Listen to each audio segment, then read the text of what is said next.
Alors justement, Georges Amar nous a parlé de numérique, en nous parlant du smartphone.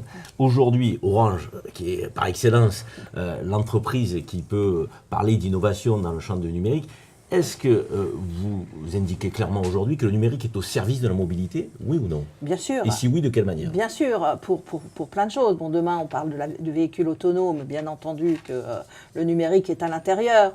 Les connexions qu'on peut avoir pour bien suivre notre flotte, ça passe par le numérique. La connexion maintenant, pour que les salariés puissent avoir le véhicule ou le déplacement, c'est le mobile. Donc oui, le numérique est au cœur de la mobilité. Il faut que les salariés puissent avoir accès à la mobilité de partout. Parce que maintenant, les gens, c'est plus non plus leur lieu de travail n'est plus un site, mais ils peuvent travailler de partout. Donc il faut aussi qu'ils puissent déployer la mobilité de là où ils sont, avec le mobile, avec leur PC. Donc à travers une application. Voilà, avec des applications, offre, avec voilà. Des moyens de se déplacer à travers la multimodalité. Exactement. Et de la télématique embarquée à l'intérieur des véhicules. Et de la télématique embarquée Avec à l'intérieur pour pouvoir mieux piloter et gérer les flottes, bien sûr.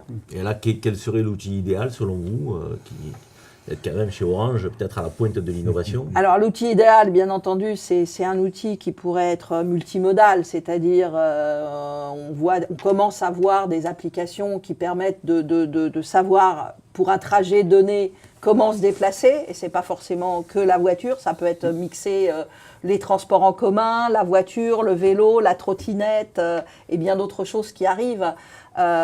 Effectivement, en entreprise, ce type d'outil manque encore un peu aujourd'hui, même si on commence à avoir des morceaux d'outils, mais il manque encore un peu un outil un peu global sur la mobilité. On a des outils pour les voyages, on a des outils pour gérer la flotte, on a des outils pour se déplacer, mais l'outil, je dirais, global, il n'existe pas aujourd'hui. Alors Jean Jamard, vous parliez tout à l'heure de cette séparation, de cette dichotomie entre l'automobile, plutôt propriété individuelle, et l'offre de transport, on va dire, peut-être plus collectif. Est-ce qu'aujourd'hui, vous sentez qu'il y a un décloisonnement, justement à travers aussi les outils numériques qui permettent d'aborder l'un et l'autre avec une approche multimodale? Est-ce qu'aujourd'hui, on est à cette ère-là? Oui, on entre. Clairement. Ah oui, on entre vraiment. Simplement, il va y avoir des transformations tellement grandes qu'on ne les soupçonne pas encore. Hein. Mais vous avez utilisé le mot qui est très simple et très important, mixer, c'est le mixage. Bon, on est dans le mixage, non seulement... Et ce mixage, c'est même un peu... C'est pas mixage au sens simplement mettre plusieurs choses en même temps. Hein. C'est l'hybridation. Enfin, à mon avis, le mot, c'est plutôt l'hybridation. Et on en voit déjà les prémices. Quand vous avez un véhicule qui est une voiture à 8 places, et un bus qui est un bus à 15 places. Vous voyez qu'on commence à se rapprocher de plus en plus. Lorsque les véhicules seront autonomes, on ne sait pas quand, enfin, la distinction entre un bus et une voiture elle va disparaître, plus ou moins. Parce qu'il y aura voilà, on a la formulation vraiment des concepts eux-mêmes. Il y a parmi mon petit jargon personnel que j'utilise, moi, je parle de TPI, transport public individuel. En principe, ça ne veut rien dire, puisqu'un transport public, il n'est pas individuel. Hein. Et bien, de plus en plus, on a ces hybrides conceptuels pour lesquels on n'a même pas de mots. Et dans les périodes de grande transition, de bouleversement, on n'a plus le langage pour dire. Mais est-ce qu'on va avoir demain une application qui va nous permettre de faire du porte-à-porte? On sort de chez soi pour aller à un point B. Est-ce qu'on va pouvoir utiliser, peut-être sur une frange du déplacement, le bus, et puis ensuite peut-être avoir de l'autopartage? Est-ce que cette société-là est en train de se construire ou pas? Elle est déjà là pour une partie. Hein. Maintenant, comment rendre tout ça extrêmement fluide et extrêmement facile? Bon, il faut dire que l'instrument de base pour l'instant, c'est le smartphone quand même. Bien sûr. Ça n'a l'air de rien, mais enfin, l'instrument principal de la mobilité moderne, c'est le smartphone. Hein. Ça a l'air drôle de dire ça comme ça. Hein. D'ailleurs, comme par hasard, c'est lui qui s'appelle le mobile. Hein. Quand vous dites un mobile, aujourd'hui, ça ne veut pas dire un véhicule, ça veut dire un téléphone. Hein. Bon, c'est assez curieux. Hein. Bon, donc on est dans cette voie-là. Il y a une petite, erreur qu'on peut faire parfois. On continue encore à opposer le numérique et le physique, etc. Au fond, beaucoup de choses sont déjà... Un smartphone, pour reprendre encore le hein. Le smartphone, sa propriété principale pour moi, c'est que c'est un instrument corporel. Il est sur moi. Et puis est-ce qu'un jour, il sera carrément... Hein, on ne sait pas. Bon, vous voyez, le physique et le corporel... Le corporel et le virtuel sont de plus en plus étroitement imbriqués et dans l'avenir, on ne saura même plus. Hein. Il y a des tas de méthodes de simulation vous savez plus si c'est dans le virtuel ou dans le réel. Orange peut être une entreprise aujourd'hui, surtout demain, à la pointe avec des startups éventuellement qui travaillent sur ces sujets. Vous avez je dirais des démarches sérieuses et profondes. Alors on est là-dessus. déjà un incubateur de start-up. C'est ça, Au-delà des investissements qu'on peut faire dans certaines start-up, on est un incubateur de start-up, c'est-à-dire qu'au sein de nos sites d'innovation, on a des start-up qui travaillent sur tous ces sujets-là, Sur qui les nous mobilités accompagnent notamment, hein. sur les mobilités, bien sûr. On a une entité aussi qui s'appelle Smart Cities et qui travaille sur toutes les mobilités, que ce soit public, puisque là on est au niveau du business ou que ce soit pour l'entreprise en interne. Et aussi le sur, journaliste et aussi sur spécialisé. l'Internet des objets connectés. Oui, Vous venez aussi. de créer une Oui. business unit, si je suis bien renseigné. Exactement. Et j'avais une question à Georges Amar, parce que je vous trouve quand même très optimiste.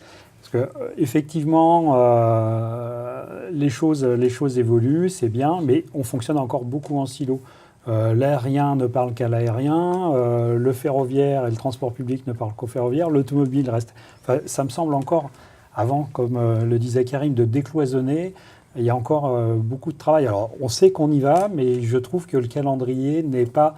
même si les smartphones évoluent très vite, les voitures deviennent de plus en plus connectées et de plus en plus autonomes, mais le calendrier, je trouve qu'on avance quand même un petit peu à un pas de tortue. Oui, sur ces sujets. Moi, j'ai l'air optimiste au sens où je pense que la révolution est en marche, si je peux dire. Bon, on est en train de changer de monde. Bon, très bien. Mais d'abord, il y aura des dégâts, enfin, c'est sûr. Hein. Il y aura, et ça va se passer avec des soubresauts et des secousses. Et puis, il y a beaucoup de choses qui n'avancent pas assez vite, c'est sûr. Hein. On continue, en effet. Comme je suis un prospectiviste, pour moi, le présent, c'est déjà le passé. Bon, c'est une déformation professionnelle. Hein. Mais on est encore dans l'usage majoritaire de la voiture individuelle, solo, bien sûr. Hein. Donc, et je pense qu'on ne fait pas assez de prospective. Hein. Je défends un peu mon métier pour parler de l'actualité. Si on en est à la situation des gilets jaunes et de ces gros problèmes de gens qui sont en quelque sorte condamnés à leur voiture, c'est quand même ça l'origine du problème. Qui n'ont pas le choix. Qui n'ont pas le choix, oui. Donc c'est parce qu'on n'a pas du tout anticipé. Enfin, ça fait longtemps qu'on aurait... c'est pas qu'on n'a pas pensé, mais enfin, ça va assez vite. Les paradigmes dominants durent longtemps.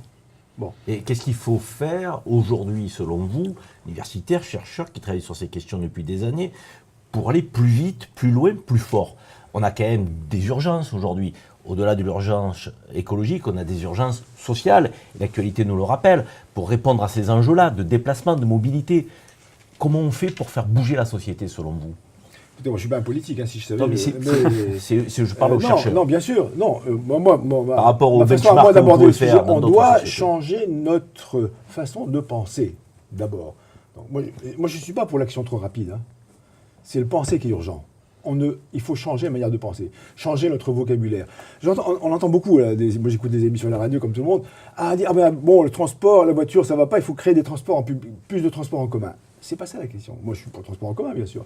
Non, de plus en plus, c'est les formules hybrides qui sont intéressantes. Il faut arrêter de dire non, moins de voitures, plus de transports en commun. Alors, ça, c'est le vieux vocabulaire. Vous jouez des complémentarités plus que des oppositions. Bien sûr, et des innovations radicales, des choses qui sont ni l'un ni l'autre. Et là, il faudrait s'investir. Écoutez, c'est déjà un peu là, hein, le Blablacar, qui est un succès mondial, qui est très intéressant. Mais il faudrait encourager énormément toutes les solutions hybrides. Il faut investir là-dedans. Moi, si je devais investir, je n'investirais pas dans le transport en commun pur, mais dans les hybridations du commun et de l'individuel. Ce genre de choses. Et ça peut être des politiques, quand même, d'investir lourdement là-dessus, et puis de faire un travail intellectuel. Ce n'est pas la mode de dire ça, mais il faut faire un travail intellectuel. Il faut changer de pensée. Alors ça veut dire quoi, un travail intellectuel? Ça veut dire... Quand on habite à la campagne, par exemple, et qu'on a 50 km à faire pour aller à son... Non, mais au siège de son entreprise, c'est quoi un travail intellectuel? Chacun doit faire sa part du travail. Hein. Peut-être que c'est bien aussi de protester et de barrer les routes. Ça peut stimuler aussi, pourquoi pas. Moi, je trouve ça pas mal. Hein. Si c'est un stimulant pour commencer à penser autrement. Ça, c'est bien. Chacun, les universitaires aussi. Le travail intellectuel, il est à faire aussi par les intellectuels. Que les intellectuels s'intéressent à la mobilité, au transport.